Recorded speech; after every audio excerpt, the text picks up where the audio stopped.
Thank you much.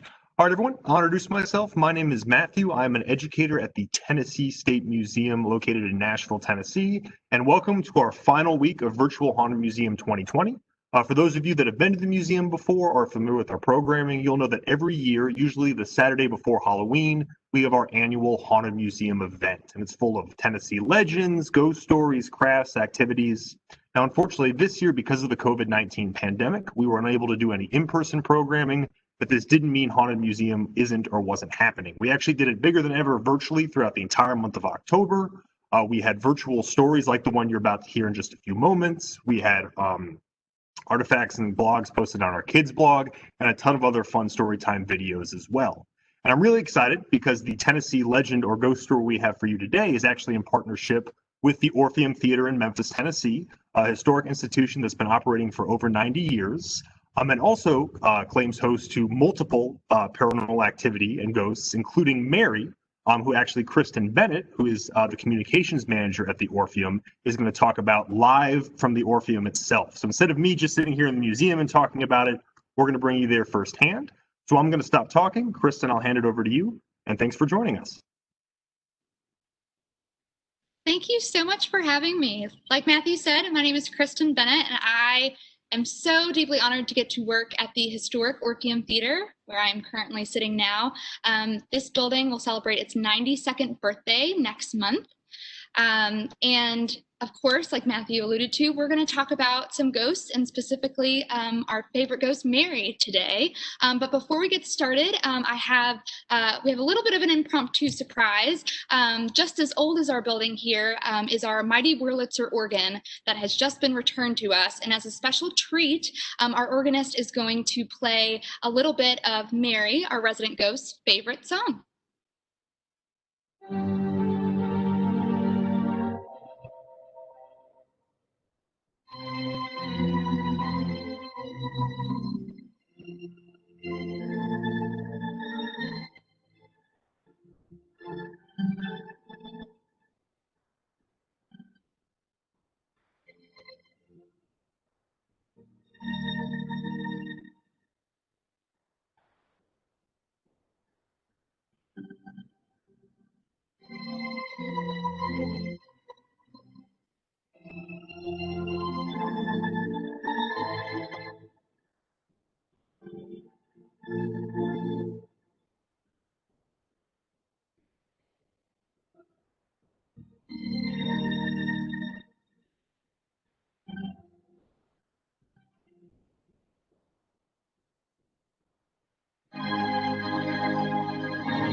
Thank you.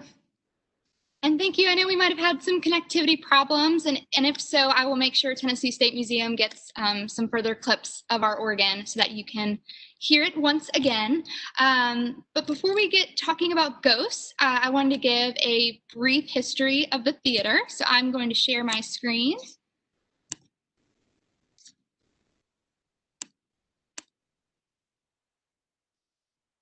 All right. And so the the corner where I am now, there has been a theater in this spot since 1890. It was known as the Grand Opera House, one of the most beautiful theaters outside of New York City. In 1907, it was renamed the Orpheum, as we were part of the Orpheum vaudeville circuit. Vaudeville, you think variety show, live performance, and so you'll hear of many Orpheums throughout the country, and that is how we got our name. Tragically, however, in 1923, the Orpheum burned down after a performance by a jazz singer named Blossom Seeley. But people banded together, raised money, and of course, a new building was built 5 years later, complete with beautiful curtains, gilded moldings, and that is actually the building we're in now. And so, like I mentioned before, we are about to celebrate 92 years, which is pretty incredible. Once the popularity of the vaudeville variety show performance became a little less popular, a company called Malco turned this building into a movie house, showing a huge single screen first run films here. And then, unfortunately, as the popularity of going to a single house, as popularity grew to go out into the suburbs, to the multiplexes, the theaters that we know now, the Orpheum was in danger of being completely demolished. However, a dedicated group of Memphians, this should be a familiar face to some of the older adults. This is actress Sybil Shepherd, who is from Memphis, but many incredible Memphians banded together and saved the Orpheum, which we are so happy they did, because here we are today. The Orpheum now, of course, this is the front of our building. We present, not during COVID time, Broadway shows, concerts, comedians, dance, special events. And about 5 years ago, we opened this beautiful glass building right here to the left. It's called the Halloran Center for Performing Arts and Education. And it houses all of our community and education programs. So we have summer camps and workshops and training and different courses. And so we're thankful for that building as well. So that is a little history of the building. Let's talk ghosts. The Orpheum is rumored to have upwards of 7 ghosts. We do not know all the names of those 7, but we do know 3. Mary, of course, is one that we've talked about already, and one that we'll talk a lot more about. The other 2 don't have as much detail to them. One is David. He is said to have been sent to the Orpheum to bring Mary to the other side. However, Mary has enjoyed being here so much that she refuses to leave. And so David must stay as long as she must stay. The other name that we know is Eleanor. People have said that they have experienced her in the balcony, which is this section right above me, right here. She is said to have been a very sad person, and so people have heard crying, or if you're up in that part of the theater and you just feel kind of a sadness wash over you, you're probably experiencing our dear friend Eleanor. This is actually a picture on my screen. This is what's called a ghost light. Theaters across the world have these. Most have the ghost light to ward off mischievous spirits. I like to think ours is a night light for our paranormal residents to roam around. But of course, the more widely known reason it's there is so that humans who are on the stage are able to see where they're going and don't take a unfortunate tumble off the stage. So let's talk about Mary. You heard, if you could hear, again, sorry about the connection issues, you heard a little snippet of Never Neverland, which is supposed to be Mary's favorite song, and of course played on our pipe organ here. When people have seen her, they said that she is a young girl, aged 12 or 13, in a white dress with brown hair braided into pigtails. Her favorite spot in the theater is actually the section that I'm sitting in right now. But she she is known to go all over the theater, so she's not at all restricted to this area. But many note that this is a particular section that she enjoys. Her origin story, there were a lot of different theories, but the general consensus is that she passed away sometime in the 20s in the downtown area where our theater is located, and she sought refuge in the building, and she liked it so much she stayed. So Mary, of course, being of 12 or 13 years of age, it is no surprise that she enjoyed the Broadway touring production of Annie. And the cast of Annie was gifted with a couple of experiences with Mary. The first was the young actress who played the leading role of Annie. She was in the laundry basket that you can see here for the scene in which she must, when she's trying to escape the orphanage. And the actress that played Annie was in the laundry basket ready for her scene and looked up and saw that someone was in there with her. It wasn't one of her cast members. She heard someone kind of mumbling, and then the next time she looked, she didn't see anyone. So we like to think it was Mary getting to know the star of the show visiting her theater. Another story with this cast, of course, at the end of the show, spoiler alert, Annie is adopted by Daddy Warbucks and, of course, is gifted with all kinds of toys and everything. One toy of note was this huge, heavy, big dollhouse that took several members of the crew to carry on and off each night. So it wasn't easy. Someone couldn't just go individually and pick it up and move it themselves. And so after one particular performance, the cast left for the night. When they came back the next morning, the dollhouse that had been on the stage was gone. And they looked around and they saw it in this section, Mary's favorite section. So I'm thinking Mary found a new toy that she wanted to have in her space. This is probably one of my favorite stories about Mary. This is, of course, a picture of what you see behind me, the house of the theater. When the Orpheum was screening movies, when we were a movie house, seating was only reserved to the orchestra, so this bottom section here. And so an usher was getting people seated, and he noticed there was a little girl running around the mezzanine, again, the section I'm in, up on the second level, which there wasn't supposed to be anyone up there. And so so the usher went upstairs to tell the little girl to come down. And when he got up there, he didn't see a little girl, but he did see a woman who had snuck up there just to eat her lunch in peace. And the usher and the young lady got to talking, and they hit it off very well. And then they eventually fell in love and got married. And so we like to think that was Mary's doing, making that love connection happen. Again, another reference to our wonderful organ. I keep talking about it because we're so excited it's back. It was gone from us for about a year and a half to be completely rebuilt. But again, it is as old as the building that we are in. So of course it has its own stories to tell.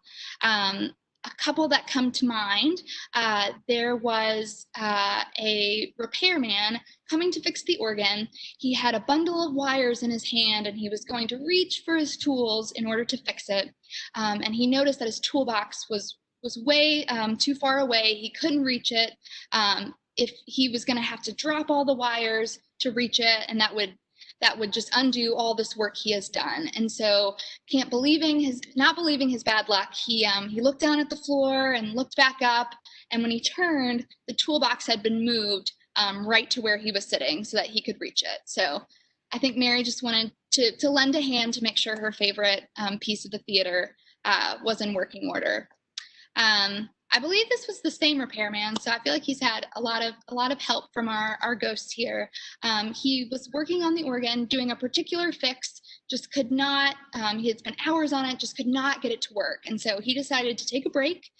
He left the theater to get some coffee, came back, and the organ was working fine.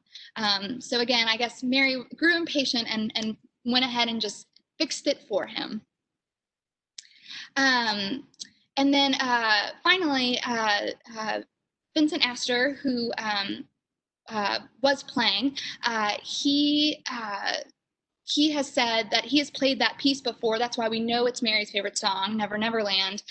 He was playing it and felt that he was making someone very happy in that moment. He could just feel the joy in the room. He then also felt someone next to him on the console, and he knew that he was the only one here. And so, again, we know that Mary loves this instrument and loves when it is played in her theater. So these are some of my favorite stories. Again, there are so many, but it's really fun to hear stories from our staff. Our technical director, he is here all hours of the day and night, loading in and loading out shows that come through. And so one day I asked him, I was like, do you ever feel scared being here alone? And he told me, he was like, you know, I never actually truly feel alone here, which would make me scared. But again, I think we're in good company with the ghosts we have here. Another story from his name's Revo, our technical director. He, when he first came to the theater, he had just moved to the city, had never heard of our ghost or anything like that. And he passed by this section of the theater, and all of a sudden he just felt instantly cold, like he had stepped under an air duct or an air vent. And so he thought that's what it was. Come to find out, there is no vent here. And then, of course, he was told that he was in the spot where Mary likes to be. And so he feels like that's probably where they met for the first time. Our current president, Brett Batterson, he's been here for 5 years. He and his wife were sitting in this section for Jerry Seinfeld, who had come to perform stand-up. And throughout the show, her shoulder that was facing away from anyone, no one was behind her. She just felt a cold tapping on her shoulder throughout the performance. And she would turn around and look to see if there was anyone there. But there was no one there. So maybe it was Mary just welcoming her to her space. And finally, this is, I think, one of my favorite staff stories. About 8 to 10 years ago, one of our staff members came in on a Saturday when no one was here, brought her young daughter, probably about 10 years old, and had her play in the lobby, which is what this is a picture of right here, as she did some work inside the theater. So they didn't really see one another, the daughter and the mom, until they got back in the car. And our staff member asked, you know, did you enjoy your time? Did you have enough to do? And she said, yes, I so enjoyed playing with the little girl in the lobby. And our staff member, knowing no one was on site, especially no children, she asked her to describe her. Maybe it was someone she didn't know had come to the theater that day. And she proceeded to describe a little girl with brown hair in pigtail braids in a white dress. So obviously Mary was excited about another girl her age and couldn't help but introduce herself. So I think I probably went through that way too fast, and there are so many stories I could share, but I hope you got a little bit of a taste of Mary and her Orpheum Theatre. Yeah, and thank you, Kristin, for sharing all those stories. I don't know if you want to stop sharing your screen again so we can see that background behind you that's so impressive. I did have a couple of questions for you, if you don't mind, since you were totally fine on time. We've got a few more minutes. Yeah. I did want to ask, whenever I hear a ghost story, the first thing that I've always wondered, and I think even when I was a kid, I wondered it, is the ghost scary or is the ghost mean? And I couldn't help but notice, I know it seems like there are multiple origin stories around Mary. We might not be sure who exactly she is, but would you describe her as an angry ghost, mischievous? What would you say? I would definitely say mischievous before I would ever say angry. I have never heard, knock on wood, I have not heard of any, mean-spirited things that have happened. Anytime there's been anything that happened, like there was a story about someone on our housekeeping staff whose tools mysteriously ended up in the toilet. No one fessed up to it, and so again, we thought it was the work of a ghost. So playful, mischievous things, not mean things.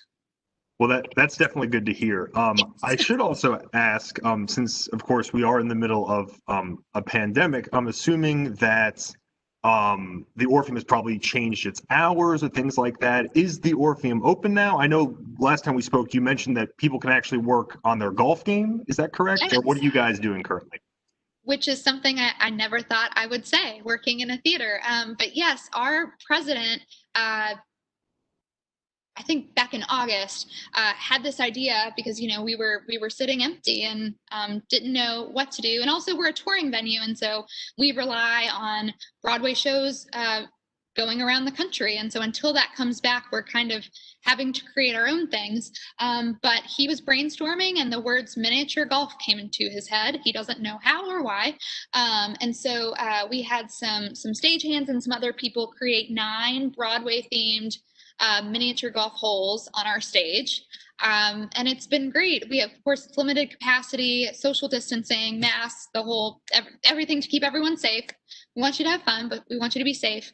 And it's been great. Again, we never thought we'd be a theater operating a golf course, but that is open on weekends, and you have to pre-register. It's $10 for 90 minutes, which usually gets people like a good handful of times through. So if there's a hole, like my mom, I was very jealous. I had already been on this a couple times, and my mom did the Hamilton hole once, and of course got a hole in one. So, but yes, so that's available, and it's actually the entrance is through our stage door, which it's cool to be able to walk through there because so many big names have walked through that space, and you can see just all of backstage, which is a view that you don't normally get to see. And so we're doing that. We have movies from time to time. We are doing a homecoming event for our Wurlitzer organ. It's free, November 19th. But yeah, so we're doing things here and there, but as long as we can do things to keep people safe, we will do them. Well, that's good to hear. And I should ask as well, too, in the past and eventually in the future, do you guys do tours of the theater? If, for say, you can't come see a show, but you still want to maybe see the historic experience, hear more Mary stories, is that something you guys have offered in the past? Yes, it has, and hopefully we'll bring those back again when we can figure out how to do that effectively and safely. But yes, but that is a great tour. I believe that price is also $10. It might be 20, but that information lives on our website when we are doing them. That is something I definitely missed because it is a different experience being in here by yourself or with a small group without a show going on. Yeah. Well, excellent. And I guess the last question I have to ask, and then we'll wrap it up, is and this might seem silly, but I have to ask it, since you're sitting in Mary's favorite section, has the presentation gone on? Have you felt anything weird? Have you heard anything weird other than the organ? Or has she been pretty straightforward?